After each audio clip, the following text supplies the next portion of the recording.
TV7 Israel News is made possible thanks to your generous donations. Shalom, good evening. This is TV7 Israel News broadcast to you from Jerusalem. Israeli President Isaac Herzog hopes to see Israel's strategic victory over Iran deepen Jerusalem's regional integration. Israel's Mossad Intelligence Agency pledges to keep a watchful eye on Iran's nuclear program, as well as the Ayatollah regime at large. Ayatollah Ali Khamenei declares victory over the United States and the State of Israel. Israel is thankful for its great victory after decisively defeating the Islamic Republic of Iran during the 12 Days War, while it is already working to advance reconstruction from the damage which was caused by several ballistic missiles that had successfully penetrated Israel's aerial defenses. I would like to congratulate the government ministers. It is not a given that the State of Israel has managed to maintain functional stability during deadly missile barrages. This was done through dedicated, strenuous, and successful work by the government ministries. We are currently, of course, engaged in the task of reconstruction. The directive I gave, and I know that it is being carried out, is to assist with a broad hand and a swift hand. A broad hand, this means that the state's resources will be directed, as we did during the Corona crisis, and that helped, and we got Israel out of that crisis first in the world. A swift hand, this means that we cut bureaucracy, which always makes these matters difficult. This is the mission, and I know that you are dedicated to it. I would also like to thank in particular Defense Minister Israel Katz, who worked with me shoulder to shoulder in managing the campaign. This matter, the combination of the two things, the action that the government ministries took to give us the space to work. The action that we took together, Israel, helped a lot and was a critical component in achieving the result. Meanwhile, Mossad Director David Barnea, in a post-mortem conversation with the intelligence agency's agents and commanders, seized the opportunity to praise their years-long work that brought about the significant achievements versus the Islamic Republic of Iran.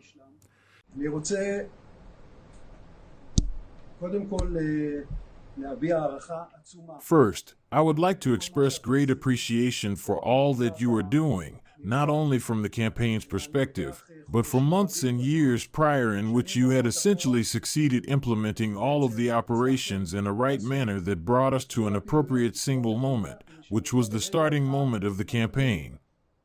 There wasn't a single person here that didn't get deeply excited, not because of our success, but because we really understood the significance of the hour and the historic moments that we were implementing for the security of the State of Israel.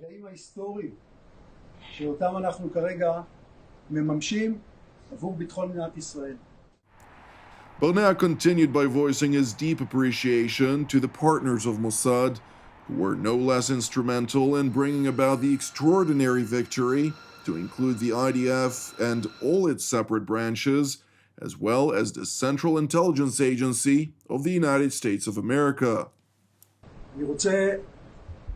I want to voice appreciation and recognize our primary partner, the CIA, for the joint activity and operations that were manifested. Also, to the director of the CIA, who supported the Mossad in making the right decisions that ultimately enabled this campaign. While the 12-day war is regarded as a resounding success, Director Barnea emphasized that the Mossad will continue to keep a close eye on Iran. Meanwhile, during a visit at a special intelligence unit of the IDF, the military's Chief of General Staff, Lieutenant General Eyal Zamir, alongside Israeli President Isaac Herzog, emphasized that while he is proud of the IDF's achievements, the military will remain with its feet on the ground by remaining vigilant and face all of the threats that lie ahead. We remain with our feet on the ground. We are proud of our successes, but we are looking ahead to the great challenges that we face and will continue to face. We need to move forward, lead our forces forward, and meet the many tasks and challenges that lie ahead of us. Israeli President Isaac Herzog, for his part, seized the opportunity to emphasize the importance of forward planning. This planning should, of course, allow us to have full security on the borders, alongside dealing with the question of how we ultimately exit the campaign. Exiting the campaign, first and foremost, includes the enormous, tremendous achievement of the Israel Defense Forces, and I am here with the dear Chief of General Staff, Major General Eyal Zamir, and I want to thank you, and, through you, also thank all the IDF commanders, the men and women, the warriors, and all the units. Israel's head of state continued by underscoring his hope that the strategic shift in the region, as a result of the resounding victory versus the terror regime in Tehran, will bring about a new reality of regional peace. That we will see such a strategic change that will also bring us days of integration in the region, continued progress towards peace agreements, and a comprehensive resolution to the situation along all of our borders.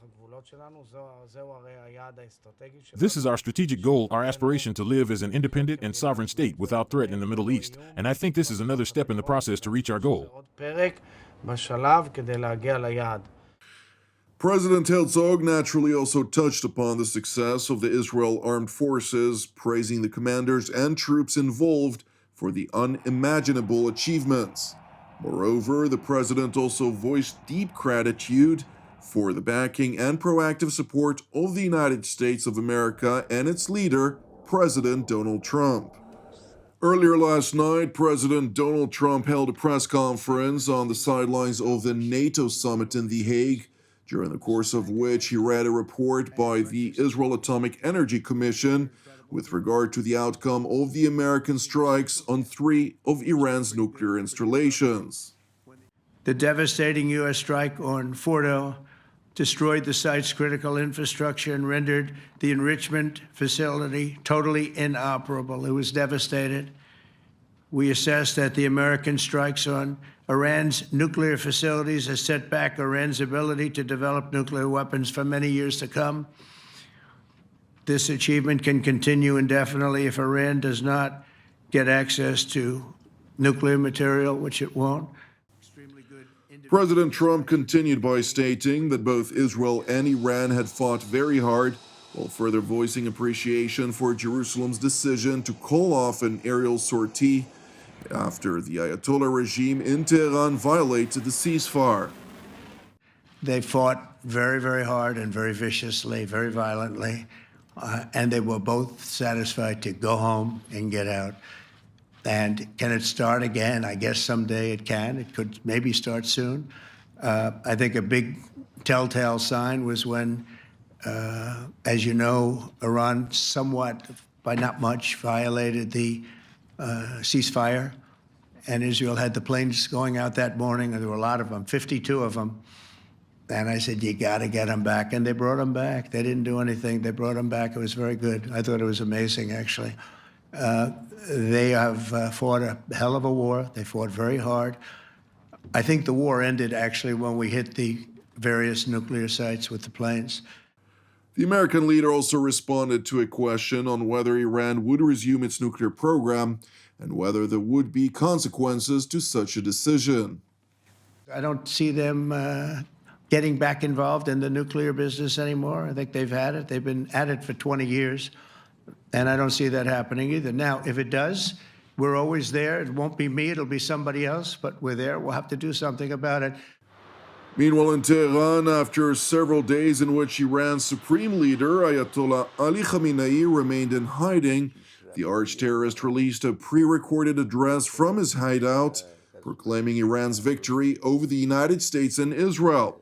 Moreover, the Iranian leader seized the opportunity to warn against any domestic protests, pledging that any uprising or renewed attacks from the U.S. or Israel would face a high cost. The President of the United States made an unusual exaggeration in describing what had happened. It became clear that he needed this exaggeration.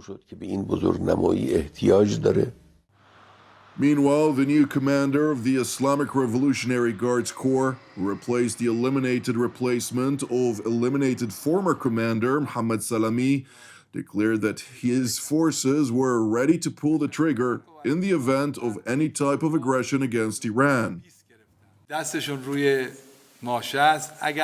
All our fighters are ready, fingers on the trigger.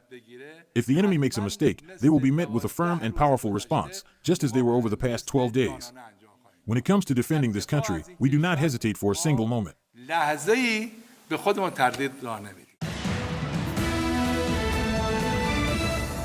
Thank you for watching TV7 Israel News. I'd like to take this opportunity to encourage you. Pray for the 50 remaining hostages in Hamas captivity, particularly the 20 hostages who remain alive and have now endured 629 days in the brutal conditions of captivity under the Islamist Hamas and its terror affiliates in the Gaza Strip.